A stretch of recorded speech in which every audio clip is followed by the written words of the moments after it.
Experience changes your brain. When we have an experience, what it does, it creates a wave of electrical activity over the brain that lets us see what's there. But in that process, it changes the circuits that are being used. It's like water running down a rocky slope. As the water moves, it cuts its own grooves. Indeed, 70% of your brain connections change every day. What we see here, it's a cell, it's from a zebrafish. The square area that we see here in the middle is the cell body. This line going out towards the right is the output fiber. This is some of the white matter that Dr. Gupta was talking about. All these other lines are input fibers.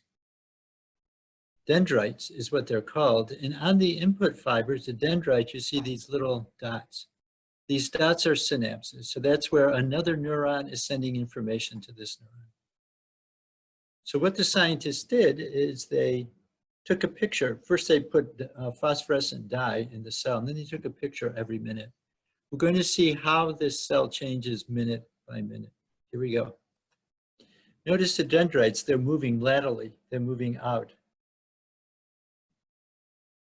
This again is minute by minute, a single cell. As you go in, notice how these synapses come and go. They're all gone, then they come back. This one here pretty much stays the whole time. This is what's happening in your brain.